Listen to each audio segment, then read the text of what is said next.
दोस्तों, तुर्की और इजराइल के बीच थोड़ी सी बात बढ़ गई है। हो सकता है कि बहुत ज़्यादा तनाव भी पैदा हो जाए दोनों देशों के बीच, क्योंकि तुर्की ने मोसाद के एक बहुत बड़े अधिकारी को गिरफ्तार कर लिया है। तुर्की अपने देश के अंदर ही छोटे मोटे एक्शन इजराइल के ऊपर लेता रहता है। अब ये एक्शन दिखावे के तौर पर होते हैं या वाकई में तुर्की इजराइल के खिलाफ जा रहा है, सुधर रहा है तुर्की, अल्लाह बेहतर जानता है। दरअसल मामला ये है कि तुर्की के अंदर मोसाद के बहुत सारे एजेंट एक्टिव हैं। तुर्की कई बार ऐसा दावा कर चुका है कि हमारी सेना ने, हमारी खुफिया एजेंसियों ने कई सारे मोसाद के एजेंटों को गिरफ्तार किया है और भी देशों में ऑपरेशन चलाकर मोसाद के एजेंट्स गिरफ्तार हमारी सेना करती है। तुर्की की खुफिया एजेंसी ने अपने देश के अंदर इजराइल के नेटवर्किंग फाइनेंशियल मैनेजर को गिरफ्तार कर लिया है। इसका नाम लिरिडॉन रेक्स हैप्पी है। तुर्की के अंदर यह रह रहा था। पैसे के जरिए तुर्की के लोगों को यह अपना एजेंट बना रहा था। तुर्की के लोगों को बहुत सारा पैसा देकर उनको एजेंट बनाकर उनसे मुखबरी करवाता था, जासूसी करवाता था। तुर्की की खुफिया एजेंसी ने खुफिया इनपुट के आधार पर कई सारे ड्रोन का इस्तेमाल करके इनकी पहचान की और इसको गिरफ्तार कर लिया। इसने बहुत सारे एजेंट तुर्की के अंदर बना रखे थे जो तुर्की के बहुत सारे ठिकानों की निगरानी कर रहे थे। साथ ही साथ फिलिस्तीन के नेता जो तुर्की के अंदर रहते हैं, जाते हैं, उनकी भी रेकी कर रहे थे। इस अधिकारी और इसके जरिए बनाए गए एजेंट्स के जरिए सीरिया के भी बहुत सारी खुफिया जानकारी इजराइल के लिए इकट्ठी की जा रही थी। फिलहाल तुर्की की स्पेशल टीम ने इसको गिरफ्तार कर लिया है। तो यहाँ से हो सकता है तुर्की और इजराइल के बीच एक बड़ा बवाल पैदा हो जाए, क्योंकि ये बहुत बड़ा अधिकारी है मोसाद का। जो भी फाइनेंशियल नेटवर्क चलता था उसका ये मैनेजर है। तो ये बड़ी कामयाबी तुर्की के हाथ लगी है। फिलहाल लेबनान से भी ये खबर आ रही है, लेबनान के अंदर भी एक मोसाद के एजेंट को गिरफ्तार किया गया है। आपकी स्क्रीन पर ये जो शख्स दिखाई दे रहा है, इसका नाम है मोहम्मद शाइतो। ये लेबनान का ही रहने वाला है। टायर शहर से इसको गिरफ्तार किया गया है। ये मोसाद का एजेंट है। इसने पहले अल रसूल अल आजम अस्पताल में एक कंपाउंडर के तौर पर काम किया। उसके बाद ये हिजबुल्लाह के साथ भी जुड़ा। रिपोर्ट्स के मुताबिक मोसाद ने इसको $7,500 का लालच दिया।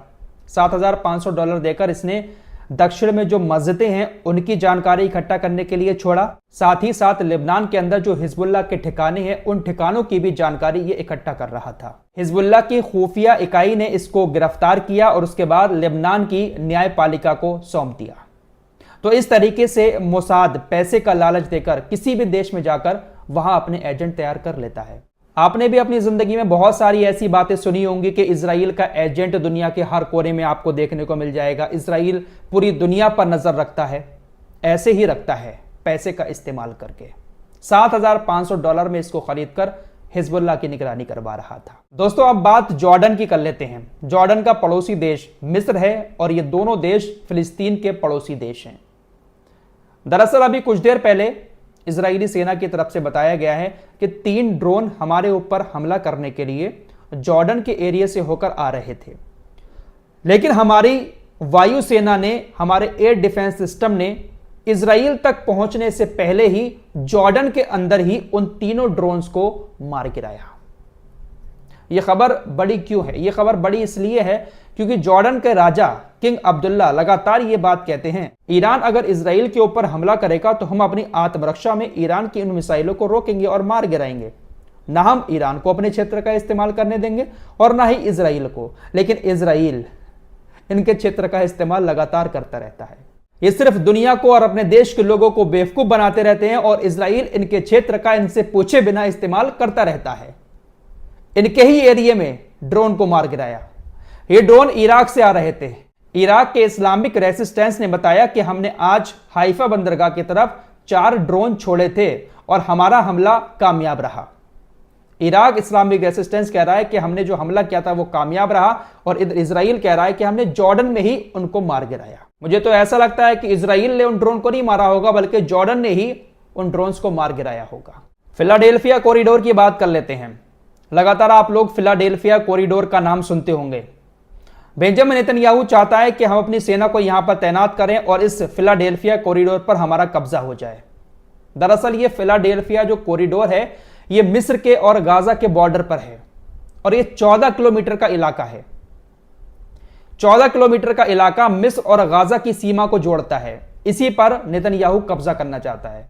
दरअसल नेतन्याहू का यह मानना है कि इसी फिलाडेल्फिया कॉरिडोर से मिस्र के रास्ते गाजा के अंदर हमास तक हथियार पहुंच रहे हैं और जो हथियार 7 अक्टूबर को हमास ने इस्तेमाल किए थे वो भी इसी फिलाडेल्फिया कॉरिडोर से होकर गुजरे थे। इस तरह का तर्क नेतन्याहू दे रहा है। नेतन्याहू ने कहा कि मैं इसीलिए इस क्षेत्र को नहीं छोड़ूंगा, अगर मैं यहां से हट जाता हूं, अपनी सेना को हटा लेता हूं, तो हमास एक बार फिर से मजबूत हो जाएगा।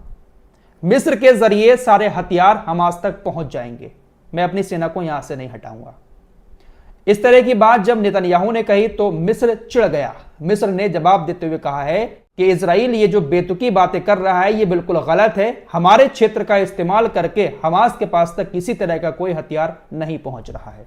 वैसे आप लोगों को क्या लगता है, क्या मिस्र अपने एरिया का इस्तेमाल करने देता होगा हमास के लोगों को? जो पूरी तरह से इजराइल के इशारों पर नाच रहे हैं वो हमास की मदद क्या ही कर सकते हैं।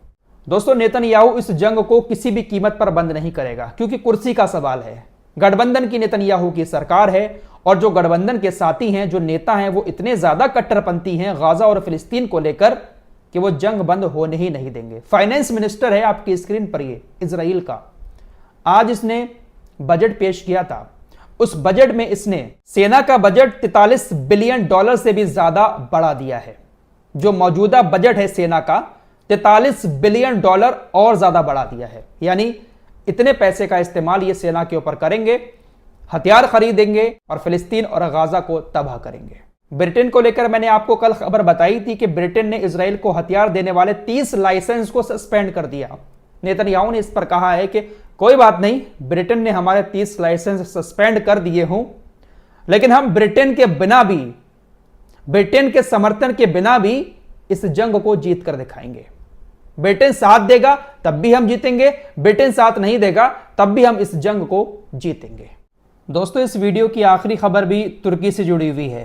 पहली खबर भी इस वीडियो की तुर्की को लेकर थी और आखिरी खबर भी तुर्की को लेकर है। तुर्की ने कहा है कि हमने इस जंग के दौरान फिलिस्तीनी लोगों को हर एक मदद मुहैया करवाई है। जिस चीज की भी फिलिस्तीनी लोगों को जरूरत पड़ी है, हमने वो मदद फिलिस्तीनी लोगों को मुहैया करवाई है। अब टाइम आ गया है कि उन्हें आजादी भी दी जाए। तुर्की की तरफ से लगातार इस तरह की बातें आती हैं। तुर्की हमेशा ये दिखाने की कोशिश करता है कि हम फिलिस्तीनियों की मदद कर रहे हैं, हम फिलिस्तीनियों के साथ खड़े हुए हैं। लेकिन तुर्की ने दुनिया की नज़र में कोई ऐसा काम नहीं किया है जिसके जरिए यह कहा जा सके कि हाँ, वाकई में तुर्की फिलिस्तीन के साथ है।